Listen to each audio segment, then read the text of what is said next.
Yes. Are you ready for some sports? Maybe. Oh! Ladies and gentlemen, it's that time. Hope you girded your loins with an iron jock. Sports bras in full effect. It's time for sports. That's right. Get ready, get dressed, get funky. Brought to you, Victor Allen's recurring segment. Every week you can get into new sports. Brought to you by the man that the ladies have nicknamed Sexual Chocolate. Rub his head and make a wish. Ladies and gentlemen, Victor! Yeah! Sports, people. Sports. I'm ready for this, right, man? I don't know. My road's not open. Yeah, that's okay, man. Okay, we're gonna play catch up here, man, because you know on your birthday, we all said let him grant the wish that he's wished for. Isolation. So that meant that Mario really watched sports. So I'm about to ask you this question, and I hope you get it right. Did you watch the free fight on cable TV with Manny Pacquiao? No, and I'm glad I heard that it was weak. Wait, I heard bad things. I was actually watching the Twister Championship. They had the girls in the thongs and playing Twister as the championship, and it was all I know is it was save me $10. You're the one who says you don't want to pay for anything. So let me just say it. A free fight that you missed. Everybody said it was even... is bloody. They said Pacquiao should quit. Well, okay, wait a minute. Before we even get into that, let's just say this. Since you didn't see the fight, it'll be hard for you to gauge what happened. It's a stunner. When I say stun, I'm not saying that Pacquiao totally dominated, but everybody, all of us said, okay, well, hey, man, Jeff Zorn did a good showing. Everybody was applauding him.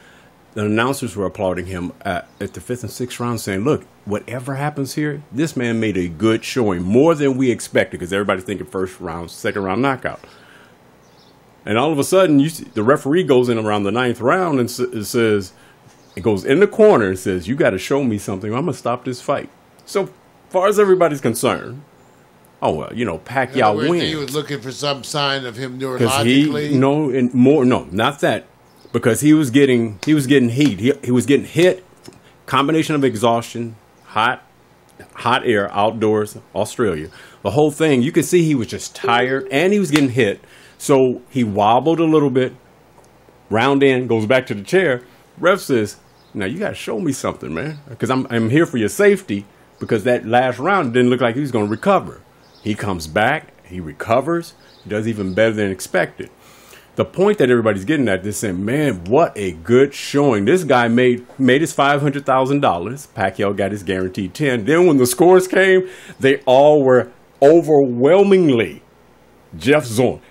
I was sitting up there going like this. We all was just shocked going, did we all look at the same fight?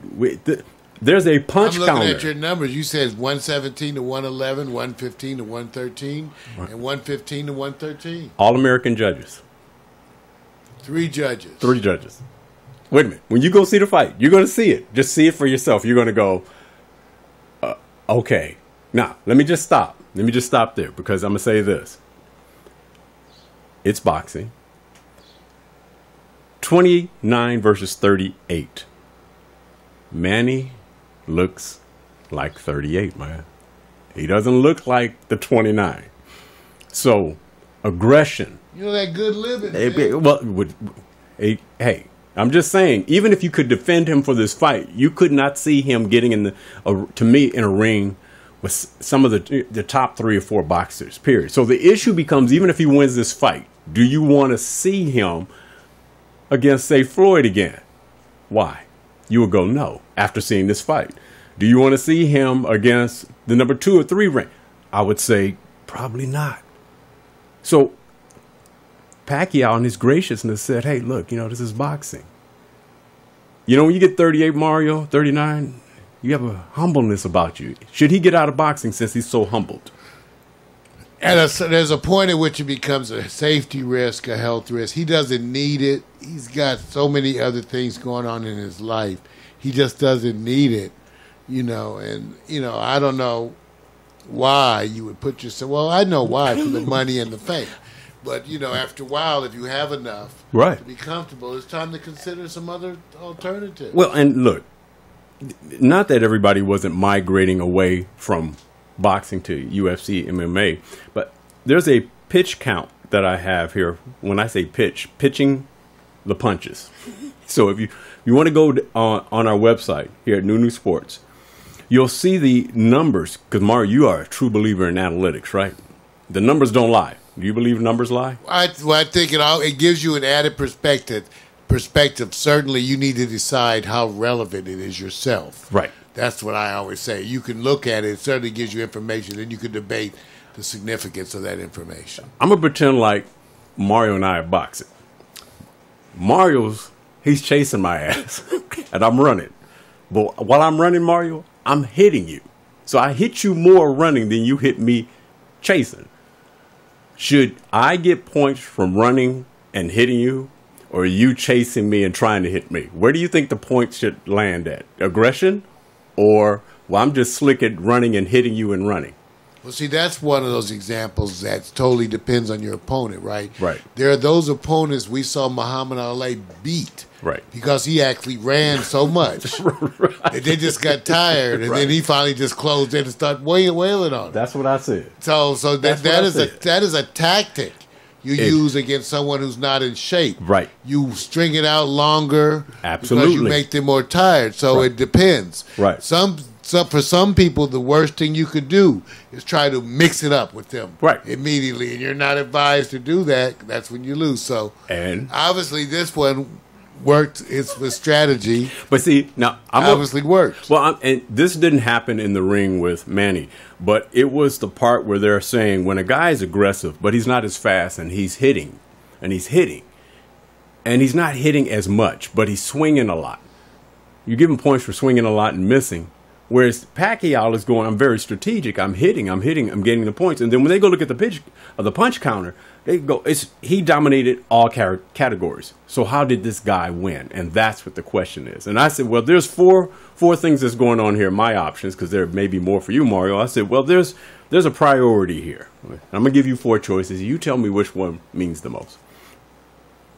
The Aussie, Jeff, is the new boxing gangster. Australia's on the map. We need to be on the map. It's about the money and guaranteed more fights. And does it matter who's winning, just as long as you can have another fight? Because they have a contract saying they will fight again or offering to fight again. Manny is 5-4 in his last 9 fights. He has lost 4 of his last 9. That must be about the money because he ain't winning that much. Jeff Horn earned $500K. It didn't cost him that much money. And man, the gate and everything else, man, they came up off of $500K. Versus $10 million. Right. And Manny earned $10 million guaranteed. So out of those, which one do you think is the one that they say, look, this is why it happened? This is why you got the outcome. Is it $10 million? There you go. For Manny. There you go. For Manny. And that buys a lot of, pork. What are you trying to say, man? You can chill out and eat, man. That's the problem with the boxing is like Muhammad Ali talked about this. The good life. Right. The good life will make anybody soft in a minute. Absolutely. He said those good sheets, that good food. Yes. It's amazing how fast you can adjust up.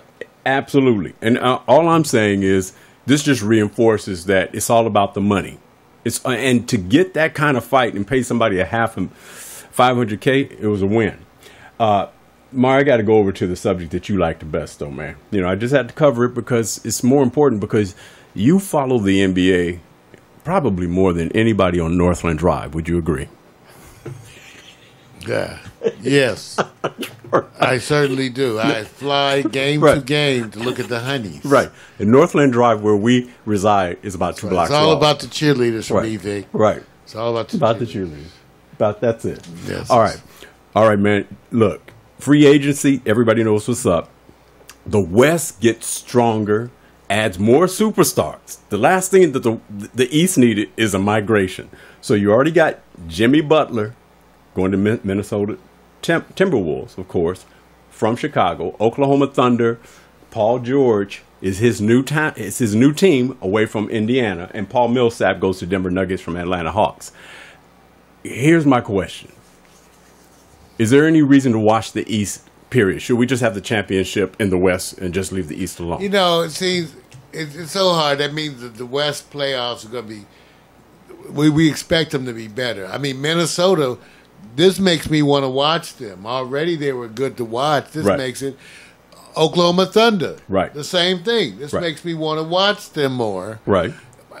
Denver Nuggets, I don't feel like watching. What are we trying to say, dude? You know, but maybe. Okay, but maybe. But you know, you have this picture of Carmelo there. Well, I put that there for a reason. You know what the reason is, right? Why? Because he's staying in New York. Hey, tell me why he's staying in New York. Who's going to trade for him? Is that the question? Yeah. I thought the question is what does he want to do? What do you think Carmelo? No, that's not really the question. He has that no trade clause, but I think it's a no trade clause. It ain't a trade clause, right? You can't choose who wants you. Right. Look. So and who's going to want Carmelo to add him to their offense?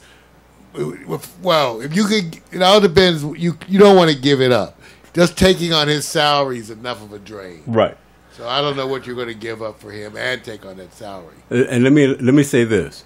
If players from other teams watch how Golden State plays, does it look like it's more entertaining and more fun the way they play? It's a free flow. It's like everybody's involved. Yeah, and they also play a lot of defense. And at the same, if all the teams have to go up against the Warriors, they have to adopt a play style, which to me makes the West look more, in I guess you can say, inviting to play, whereas the East is the basic grind. And we do know this, Mario. In the East, they like to grind it out a little bit, more traditional, right?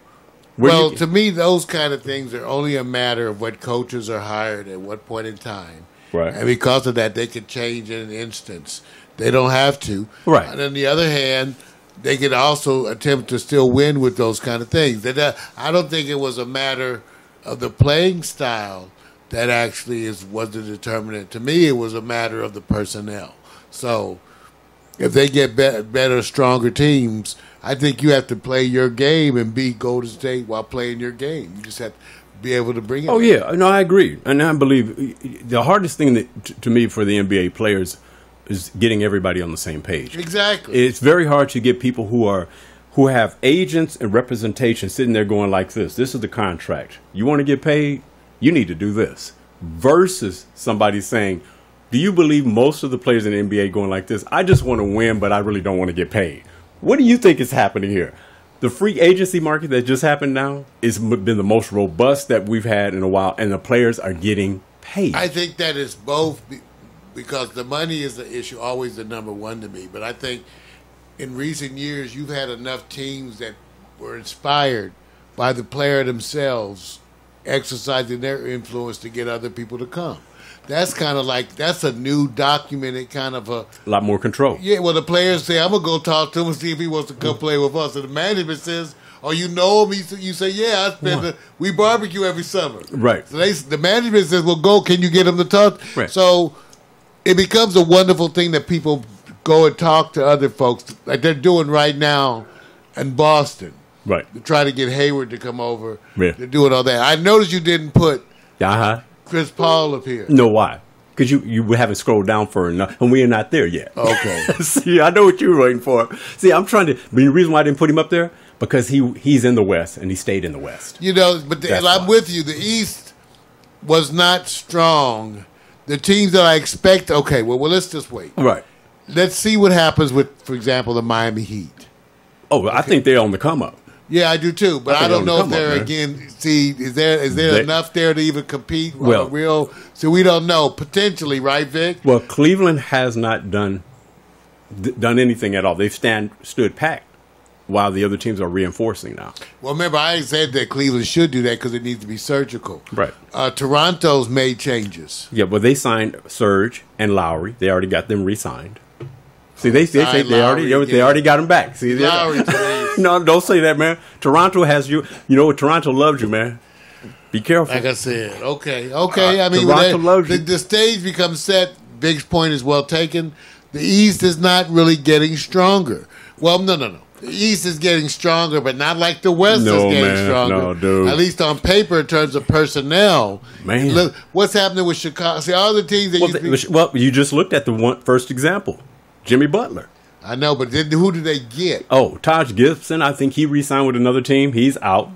What they're doing is unloading. There's a bunch of teams that just are bad. So the Pacers are nothing. Right. Chicago's nothing. We're looking at Boston and the Miami Heat. Right. And the East. Who else? No one. That's why I said, if you look at Cleveland, and Cleveland goes, this is Cleveland to me doing this.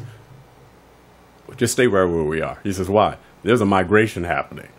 The migration is away from the teams that were competing. You only need one player. You got Washington and Boston, the same teams you got to worry about. But if Boston gets 1 or 2 players, yeah, they have something to worry about. But, man, the number of teams now that can compete. Milwaukee looks. Yeah, I mean, how about Milwaukee? I like Milwaukee, but you still. Is that East or West? That's Milwaukee. That's East. East, yeah. So, dude, the part that's happening here is that, and I haven't even talked about. 2 or 3 players. Right. Now, so I'm gonna switch the question real quick. Out of the players, and we'll scroll down to our man here. You questioned, of course, Chris Paul. We'll put him in the same question between Chris Paul, Paul George, as an Oklahoma Thunder, and of course Jimmy Butler, Minnesota. Who will have the greatest impact and overall impact from this current year that just passed to the next season as it relates to best impact? That can be defined in any way you Jimmy Butler. But you think Jimmy? But I think a close second is going to be Paul George. I think he's going to surprise you at OKC. What? I actually think that's going to be an amazingly good fit, even for some reason. I just think it will. I'm not sure I understand why, but I just think it's going to be an amazingly good fit. So I expect Jimmy Butler to lead because that's going to represent Minnesota coming together as a whole different kind of a force to me. Okay. And that's part of it. They just needed that element to jump to another level. Right. And again, OKC the same.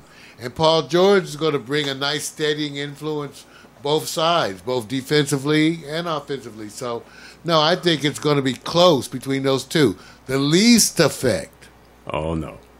Don't say it. It's going to be Chris Paul at the Rockets, even though it's, let me, why I say because of the other two are exemplary. I think that he's going to have a nice effect at the Rockets. Well, they lost some players too now.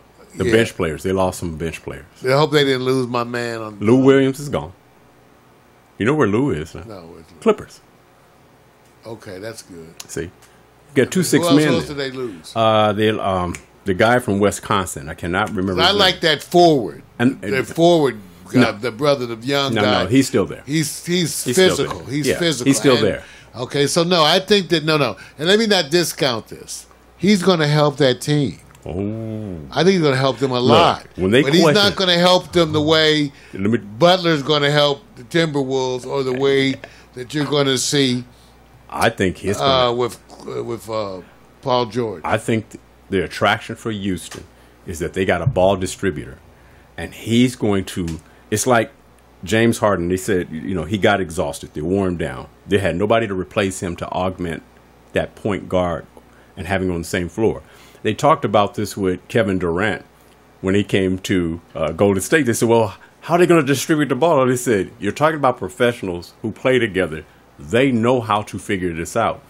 I can't imagine a team going, we don't want Chris Paul, and it doesn't add value. But we're talking about the best impact. No, I think that's okay. And I will definitely agree with that's the wild card because I do think it's a matter of which one's going to use it. You gave me such good examples to compare to. Right. But I do think that the potential is there for Chris Paul and Harden to elevate, which was already an excellent offense. Yes. So I expect them to elevate it. So I'm not making light of this trade at all. I'm not making light at all. It's just that you made me choose between Jimmy Butler and the Timberwolves. I just tried. Versus Paul George, which I think is going to be, it's the same kind of effect. The same kind of effect I expect to have by Paul George teaming up at OKC with Russell Westbrook. I expect Harden and Chris Paul to do the same thing. Right. On the same, it's going to be wonderful. And all in the West. Right. Think about it. All in the West. I think it's going to be wonderful. You got two guys whose philosophy is to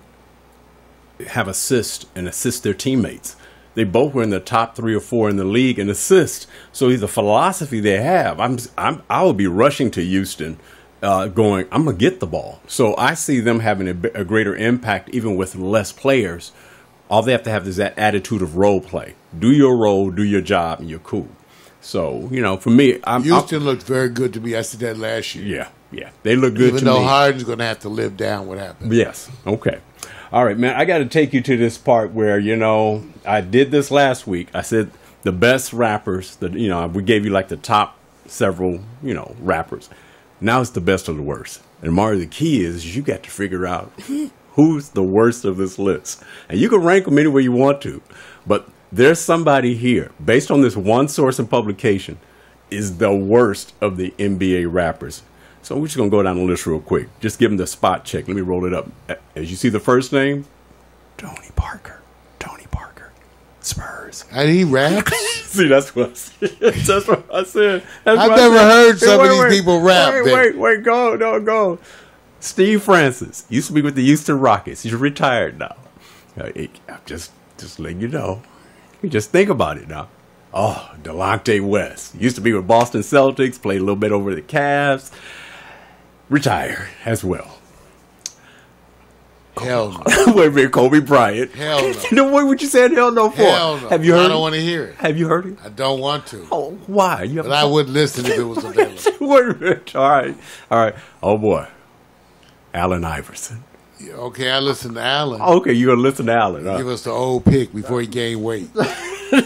No, I'm just saying, dude. We all gained weight. Okay, so I listen to Allen. I got love for Allen. So, see, it's unfair to knock somebody if you haven't heard them, man. Well, yeah, it is. And who said we got to be fair? you hate no. I'm an you're unfair person. You're hating on Kobe, unfair. Man. You're hating on Kobe. I rooted for Kobe last season. Remember? Wait a minute. I was nice. I rooted for the Lakers and Kobe. You were rooting for the Lakers. I rooted for Kobe because I didn't want him to have I just felt like he could go out on top. Last season, Kobe wasn't playing. At least you were shocked by how kind I was to Kobe. Kobe wasn't on the team.